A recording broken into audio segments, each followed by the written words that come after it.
All right, now Joe Hockey's budget is out in 9 days' time and the Treasurer needs to find some major savings without, of course, alienating voters. And negative gearing could be on the chopping block, which would bring in revenue and impact the overinflated housing market. That's the theory. It's a theory, and it would be a controversial move if they do take it. It would, of course, make economic sense, though, because the savings would be there for the federal government. They lose $8 billion a year, in fact, from negative gearing. And surprisingly, new figures show that it's not just the rich taking advantage of the tax break. Mum and dad investors are also benefiting. They're the biggest group, in fact, to benefit from negative gearing right across the country. So lots of people are taking advantage of it. Yes, we've got a couple of guests. We're joined in the studio by the CEO of Public Accountants Australia, Andrew Conway. Good morning to you, Andrew. Good morning. And in Melbourne, the Grattan Institute's John Daly. So let's go first to you, John. How does negative gearing work? What you do in essence is that you have a property, you borrow to buy the property, you then will in any year have rent that comes in, but the cost of the interest from your borrowings is more than the revenue, and so you get a loss. You then apply that loss to your wage and salary income usually, and that means that you pay less tax. And you're hoping, of course, that you'll ultimately make a capital gain on the property and make a profit. And of course, what makes it a very attractive strategy is that you are claiming that loss at your marginal rate of tax. Maybe that's 37 cents, maybe it's 49 cents, but you are only paying tax on half of your capital gain. So it becomes quite an attractive strategy. A lot of people, of course, taking advantage of it, but really, people, when it was first set up, it was to try to boost housing after the Great Depression. The housing market's changed enormously since then. Do we still need it? Well, it's actually part of the overall way that our tax system works. And the real problem with it is this mismatch between the rate of tax on ordinary earnings and the rate of tax on capital gains. Do we still need it? Probably not. It's not very clear what social outcome it's achieving. It's probably not increasing materially the number of houses that get built, given that over 9 in 10 negatively geared properties are houses that already existed at the point that the landlord bought them. And of course, it's costing the federal budget a lot of money. And it is almost certainly increasing house prices, making it that much harder for young people to get into the housing market. Well, let's get an accountant's perspective on that. And Andrew, do you agree that it is investors pushing these prices up at the moment? And do you think that negative gearing is a culprit or a benefit for the economy? Well, look, I think the issue of negative gearing has become such a hot topic for obvious reasons. As you pointed out, the cost of the budget is immense. But I think the challenge we've got is moving away from a discussion about what become almost a game of monopoly discussion about, it's about real houses, real people and real roofs over people's heads. And actually looking at the impact on social policy. So as John points out, yes, housing affordability is a huge issue.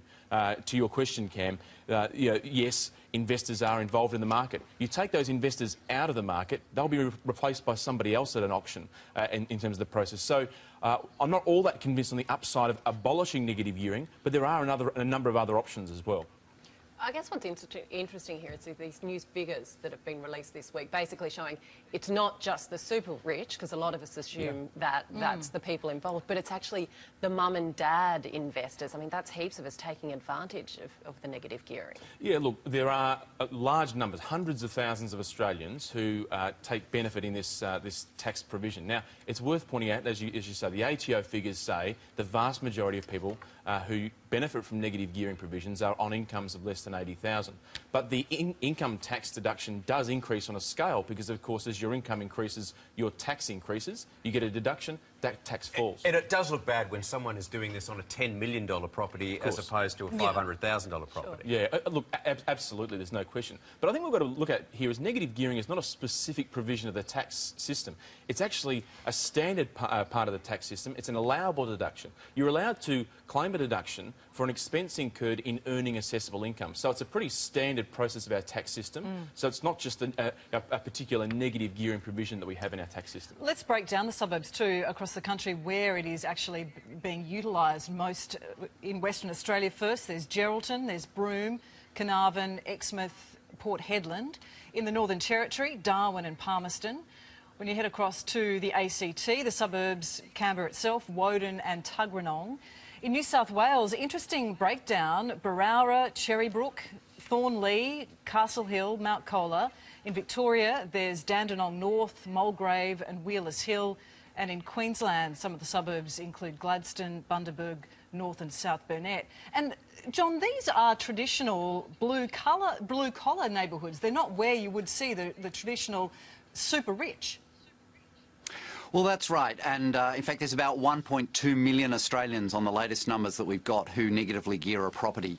And as you said, most of those are middle income people. On the other hand, most of the cost of this as a policy, most of the benefit in terms of dollar terms, goes to people in the top 10%.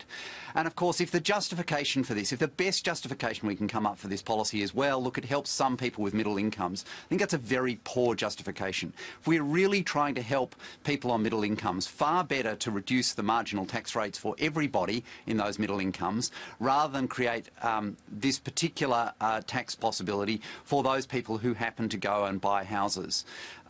So I think that there is a good argument to see it moved on, and although it's true it's part of the tax system, it's very noticeable that in most countries internationally we do see provisions that reduce negative gearing, so that essentially say that the loss you make on your property, you cannot claim against your wage and salary income. There's a lot of tax systems that have that kind of provision, and that's certainly one of the things that's being talked about in Australia. Well, John, you know, the theory for proponents of negative gearing has, one of the arguments that they've put forward has been that, you know, these are people who are providing housing for other people by investing, they become landlords, and they're also raising their wealth and taking the pressure off superannuation later in life.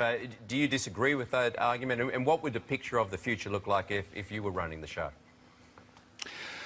Well, I think it's a bit of a furphy to say that this is resulting in there being substantially more housing when, you know, as I said, most of the people who are negatively gearing are doing it with existing houses. If you think about being at an auction and there's somebody who's planning to buy the house and invest in it and negatively gear it, what happens if, as a result of negative gearing, they're being abolished or at least restricted, they're not prepared to pay quite so much for that house? Well, the house doesn't go away, someone else will buy it, and that will almost certainly be somebody who wants to own it and live in it. We are out of time, John, I'm sorry, but the final word from you, Andrew? Look, I think, Cam, you've touched on a really important point, because we're talking about people planning for their future wealth. You know, if the government here is playing a long game, governments for decades have played a long game in relation to negative gearing.